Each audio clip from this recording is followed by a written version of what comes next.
Bonjour à toutes et à tous et bienvenue pour cette nouvelle vidéo.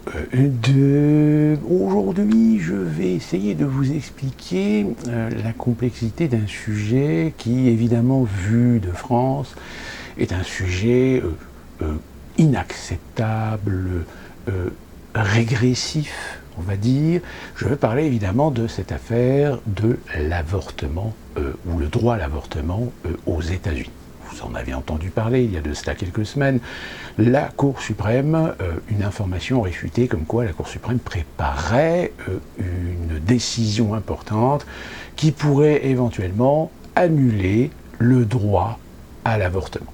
Alors, petite précision, c'est le droit à l'avortement à l'échelle fédérale. Comme je l'avais déjà expliqué et j'avais abordé, mais de façon très succincte, ce sujet précédemment dans une vidéo, c'est-à-dire que l'État fédéral impose une loi sur laquelle peuvent s'appuyer par la suite les 50 États.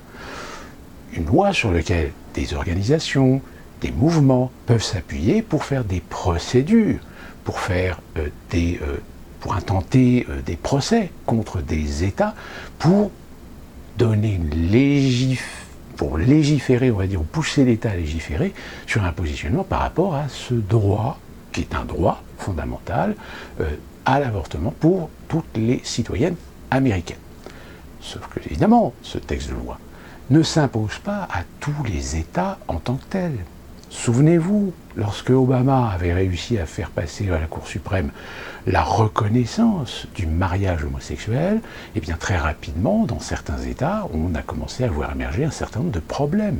Je vous rappelle cette petite anecdote de ce couple d'homosexuels californiens qui s'était marié dans l'État de Californie, qui reconnaît le mariage homosexuel, qui légalise le mariage homosexuel, et avec toutes les conséquences administratives que cela implique, eh bien ce jeune couple, malheureusement, a été, pour des raisons personnelles, obligé de se déplacer pour travailler dans le Dakota du Sud ou le Dakota du Nord, je ne sais plus lequel des deux. Sauf que le problème, c'est quand ils ont voulu faire les démarches administratives, leur mariage n'était pas reconnu, puisque les États de Dakota du Sud et de Dakota du Nord ne reconnaissent pas le mariage homosexuel. Donc du coup, ce couple, qui voulait faire valider un certain nombre de processus administratifs auprès de l'État du Dakota, eh bien, malheureusement, n'ont pas pu le faire, puisqu'ils n'ont pas de légitimité en tant qu'époux, l'un envers l'autre, dans l'État du Dakota, qui ne reconnaît pas le mariage homosexuel. Vous voyez, comme je vous dis, que les États-Unis d'Amérique, beaucoup de gens rêvent de ce pays, mais c'est quand même un pays où sa structure même de fonctionnement à la fois démocratique, structurel, institutionnel, constitutionnel, c'est un putain de bordel. Et donc, le fameux droit à l'avortement remis en question par la Cour suprême. Pourquoi ? Tout simplement parce que, évidemment, la Cour suprême, c'est 9 juges, et parmi ces 9 juges, la majorité sont aujourd'hui des républicains et des conservateurs. Et donc, évidemment, jouent de leurs influences, jouent de leur positionnement pour donner satisfaction à certains courants conservateurs, surtout qu'en ce moment, les républicains ne sont pas en odeur de sainteté vis-à-vis d'une population américaine qui était pourtant son socle électoral, mais de par évidemment l'historique des républicains depuis ces 30 ou 40 dernières années, ont perdu considérablement de la confiance, ont perdu considérablement de la crédibilité vis-à-vis de cet électorat. Et c'est un électorat qui se renferme finalement sur son propre État, sur les États qui sont entre les mains des républicains. Et pour maintenir évidemment leur hégémonie, pour maintenir leur positionnement dans ces États, pour garder les positions de gouverneurs de ces États, eh bien on se laisse aller à renforcer, à réaffirmir certaines positions idéologiques vis-à-vis de certains droits, de certains principes. Et dans ce cadre-là, nous avons appris que le Texas avait considérablement redurci ces textes de loi concernant l'avortement. On a vu également la Floride qui a suivi ce positionnement, d'où ce conflit dont je vous avais parlé dans ma précédente vidéo avec Disney. En gros, que prévoient donc ces élans à l'encontre même de ce droit fondamental que, évidemment, en France, il est hors de question aujourd'hui de penser à remettre en question ce droit fondamental. Sauf que, aux États-Unis, l'une des grandes différences notoires, c'est que, comparativement à la France, qui est un pays, qui est une république laïque, qui reconnaît, en effet, la liberté de culte, mais la religion ne compte pas, et la religion ne peut pas avoir une influence sur les décisions, la gestion, le fonctionnement même de la République. Ce qui n'est pas le cas aux États-Unis. Même si pourtant les pères fondateurs avaient déjà prévu, avaient déjà conçu, avaient déjà établi ce principe de la liberté de culte, la liberté de religion, mais que celle-ci ne devait pas influencer, ne devait pas rentrer dans les affaires politiques. Sauf qu'évidemment, quand vous avez un pays qui a une multitude de communautés extrêmement ancrées dans la religion, il est arrivé en 1954 que face à une certaine déliquescence du paysage politique américain, eh bien, on a renforcé la présence, on a renforcé l'intérêt, on a renforcé les liens avec la religion. D'où la raison qui n'est pas un principe, mais plutôt un phénomène de mœurs, que les présidents américains, lorsqu'ils prêtent serment, ils prêtent serment sur une Bible. Que ce soit d'ailleurs les démocrates, qui sont pourtant des progressistes, que les républicains. Donc, que se passe-t-il aujourd'hui? Eh bien, on a appris que l'Oklahoma, lui aussi, vient de décider de présenter à son gouverneur une loi renforçant l'accès à l'avortement.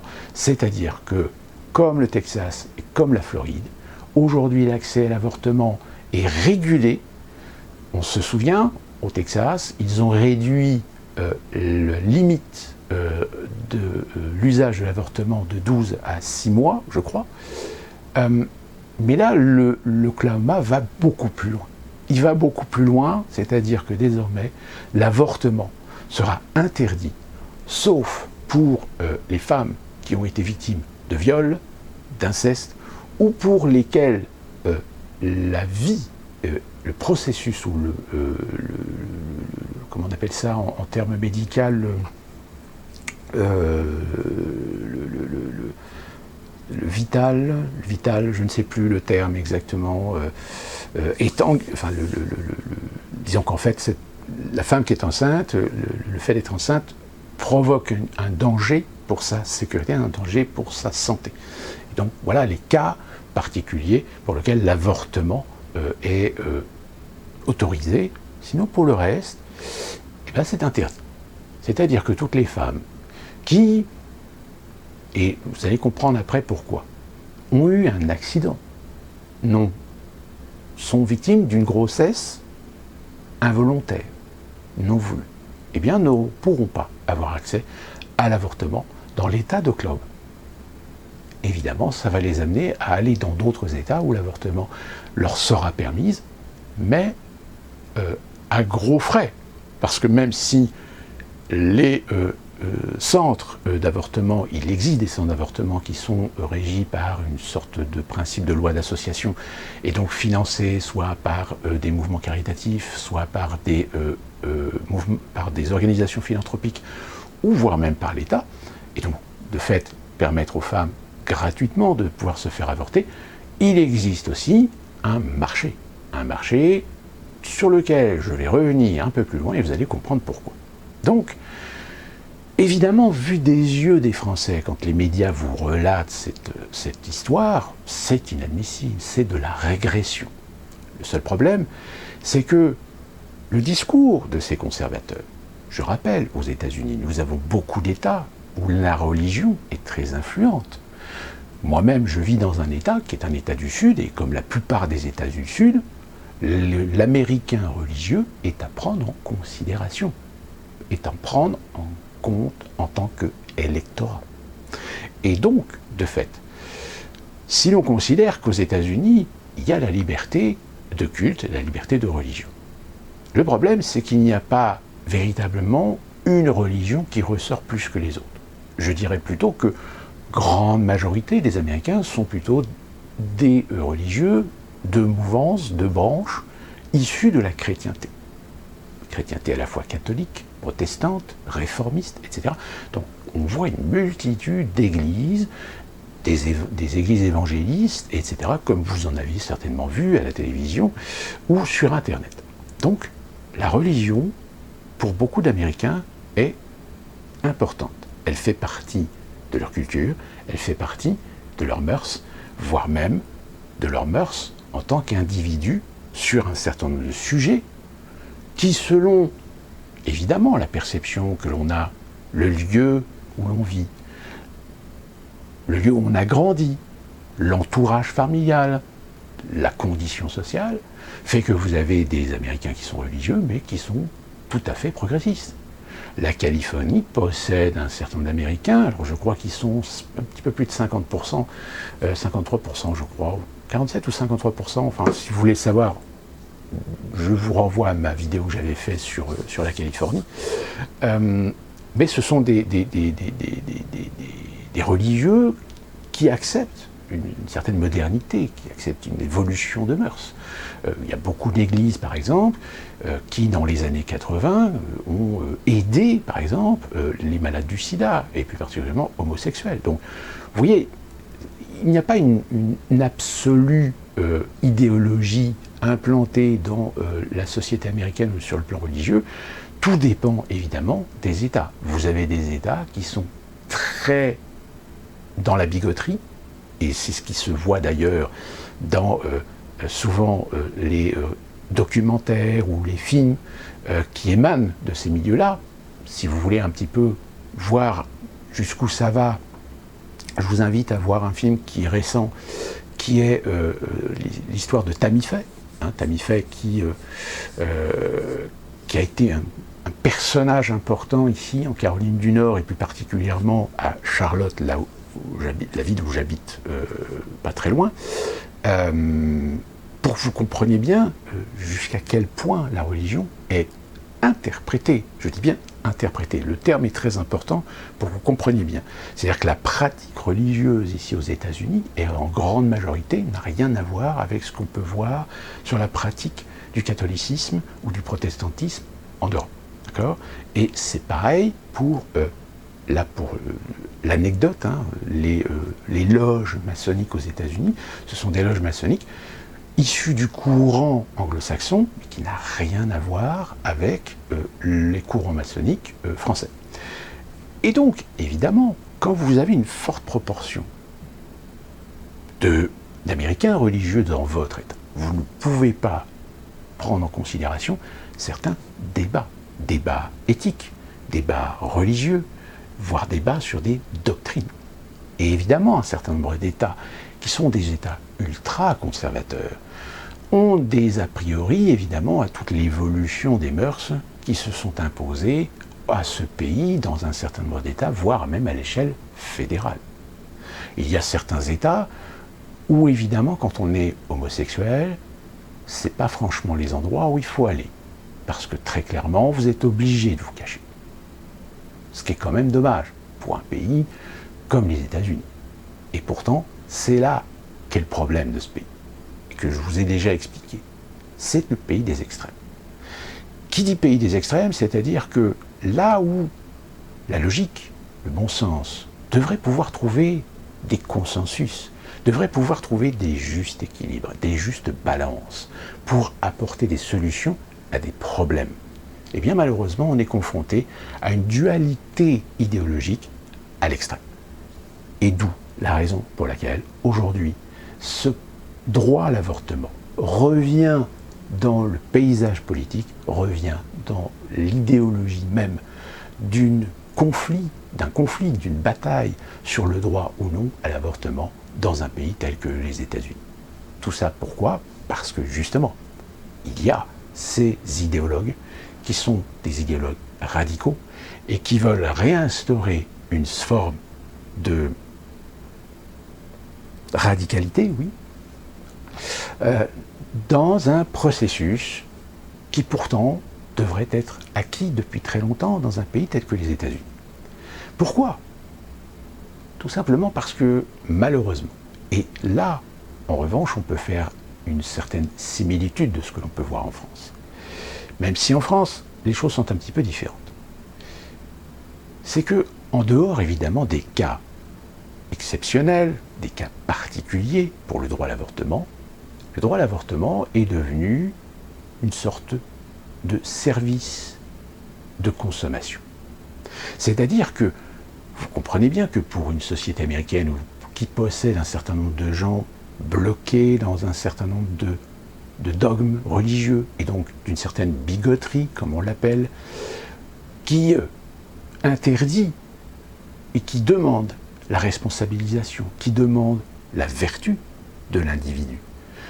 Considérer que des femmes qui sont en revanche de petite vertu, donner le droit à l'avortement à des femmes qui sont délurées, qui ont, je dirais, un épanouissement de leur vie sexuelle, jusqu'à parfois ne pas forcément peut-être se protéger par des outils naturels ou des outils chimiques, eh bien c'est le consumérisme de l'avortement.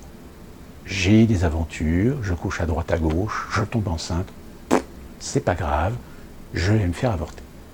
Alors attention, c'est pas aussi facile, car même par exemple dans l'État de Californie, je prends toujours l'État de Californie parce que c'est l'État le plus progressiste qu'il y a ici aux États-Unis, il existe des organismes où il ne s'agit pas simplement de se pointer la gueule enfarinée et disant voilà je vais me faire avorter. Non. Vous avez quand même des processus, vous avez des procédures, vous avez des réglementations qui obligent les organismes à respecter un certain nombre de principes, un certain nombre de règles, des règles d'accompagnement, des règles psychologiques, surtout en plus de ça, si en plus de ça, ces personnes font usage évidemment de leur assurance santé et donc le dossier révèle si ces personnes ont déjà eu affaire à des avortements par le passé. Et là, si on se rend compte que cette personne a déjà avorté 2, 3, 4 fois, 5 fois, là, dans ce cas-là, il y a une responsabilité de la société d'assurance santé de obligatoirement faire suivre un sorte de parcours psychologique à cette personne pour lui faire comprendre que, bon, vous avez la chance de bénéficier d'un droit, mais n'en abusez pas non plus. Parce que même pour vous, pour votre santé, il y a un moment donné où ça peut avoir des conséquences. Donc, tous les processus, toutes les sécurités, je dirais tous les garde-fous existent aux États-Unis dans ces organismes. Des organismes, comme je vous l'ai dit, qui sont parfois financés par des mouvements, des philanthropies ou par des États. Mais aussi, il y a des cabinets spécialisés, parfois dans des hôpitaux ou parfois dans des officines indépendantes, qui sont financés par des sociétés d'assurance santé. Et souvenez-vous ce qui est arrivé si vous en avez entendu parler.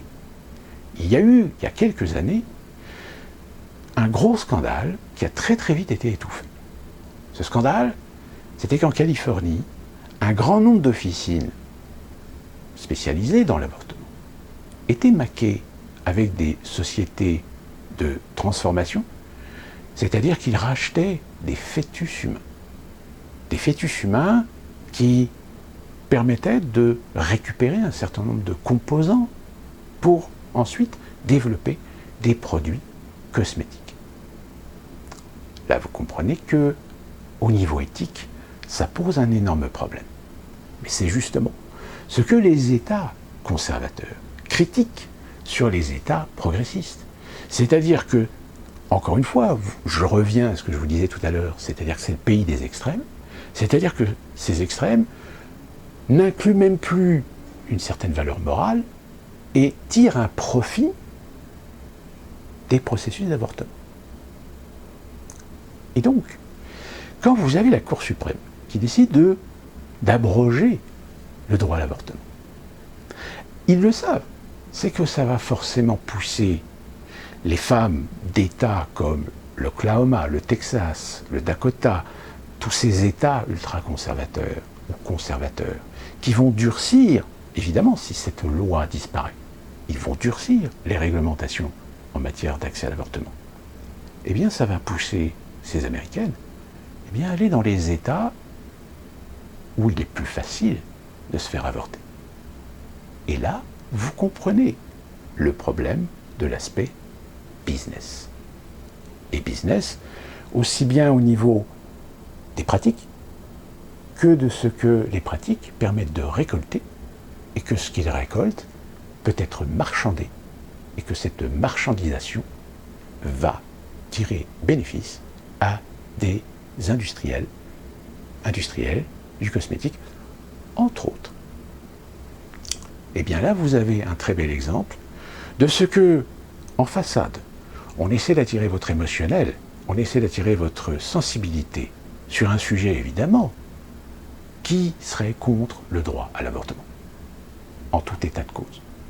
Sauf que derrière, dans les coulisses, c'est peut-être autre chose qui se joue. C'est des business. Des business qui vont servir évidemment l'intérêt d'industriels, de sociétés d'investissement, de banques. Eh bien, on retrouve exactement le même problème qu'avec les armes. Ce fameux problème des armes à feu aux États-Unis. Si vous grattez un peu, vous recherchez sur Internet les différentes sociétés qui fabriquent des armes. Vous allez vous rendre compte que ces sociétés appartiennent à d'autres sociétés, qui elles-mêmes appartiennent à des sociétés d'investissement. Est-ce que ces sociétés d'investissement appartiennent à des banques, que ces banques appartiennent à des groupes, et que fatalement on finit par remonter à des entreprises qui font partie du SP500, cotées en bourse. Donc, encore une fois, sous le packaging de l'émotionnel, sous le packaging d'un problème de progrès civilisationnel, de progrès de société, de droit fondamental pour les femmes, eh bien en réalité derrière se cache un business. Même si nous n'assurons rien sur le fait que ceux qui promulguent ces lois restrictives sur le droit à l'avortement, que tous ces gens qui sont dans les sphères administratives, législatives, des États, ont énormément de convictions conservatrices, à vouloir protéger les femmes contre elles-mêmes, contre leurs abus, contre leur irresponsabilité, contre leur immaturité. Et bien sûr, certains vous diront, ces femmes qui ne veulent pas cet enfant, eh bien cet enfant, elles peuvent le faire naître et le faire adopter. Mais là encore, si dans certains États, si dans certains organismes, il y a tout un processus de suivi psychologique, je pense que si vous êtes une femme, et si vous imaginez être enceinte, mettre à terme, et que finalement ce bébé, eh bien, il ne vous appartient plus, il appartiendra à quelqu'un d'autre, vous comprendrez que là aussi, vous avez un business. Ce même business qui a très bien fonctionné dans d'autres pays, dans des pays étrangers. Vous n'avez jamais échappé à ces publicités, à ces messages, pour sauver un enfant dans un pays en voie de développement, mais qui vit dans la misère, qui vit dans la pauvreté. Eh bien, adoptez-le. Sauf que le problème, c'est que quand vous commencez à vous approcher des organismes, alors il y a des organismes très humbles, très honnêtes, très vertueux, mais il y en a d'autres qui, eux, sont beaucoup moins vertueux et font plus particulièrement jouer un business. Donc j'espère que là, je vous ai un petit peu éclairé sur la réalité de cette polémique concernant le droit à l'avortement, parce qu'aux États-Unis, quand vous avez ce genre de sujet qui touche à la fois des mœurs, qui touche à la fois des faits de société, qui touche à la fois des problèmes structurels sur le plan social, économique, moral, religieux, dites-vous bien et posez-vous toujours la question, qu'est-ce qu'il y a en réalité derrière? C'est-à-dire que ça rejoint toujours à ce que je vous disais, c'est face à un événement incongru, impossible, qui vous paraît complètement idiot, toujours se poser la question, à qui en réalité profite le crime? Qu'est-ce qui se cache derrière? Et c'est encore plus vrai aux États-Unis, pays de l'ultralibéralisme, où tout peut être monnayé, où tout peut s'échanger, où tout peut faire naître un marché, un business, même si moralement, religieusement, c'est contre nature des convictions de certains qui s'autoproclament, qui se proclament des religieux, Mais je peux vous garantir une chose, et c'est pour ça que j'insiste bien sur le fait de cette différence notoire qu'il y a sur la pratique religieuse en Europe et aux États-Unis, c'est que malheureusement, eh bien, quand vous avez des gens qui vont à l'église les samedis ou le dimanche, très souvent, c'est par hypocrisie. Très souvent, ils peuvent avoir la foi, mais la façon dont les choses tournent, on se rend compte très facilement qu'en fait, ils s'achètent une vertu. Ils s'achètent la vertu de pouvoir continuer à faire de la merde, à continuer à mentir, violer, écraser. Bref, tous les péchés d'orgueil, les péchés de vanité, les péchés de convoitise, de la propriété de l'autre, des coucheries. Eh bien, il suffit d'aller à l'église, d'entendre le sermon, de faire 2 amens, et finalement, vous êtes absous. Voilà un petit peu comment fonctionne dans la tête de certains Américains la façon de pratiquer la religion. Sur ce, j'espère que j'ai éclairé un petit peu vos lanternes sur ce problème du droit à l'avortement aux États-Unis. Comme vous voyez, c'est un sujet qui est un petit peu plus large que le simple fait de remettre en cause un droit fondamental de progrès. Et d'ici là qu'on se retrouve pour une prochaine vidéo, portez-vous bien.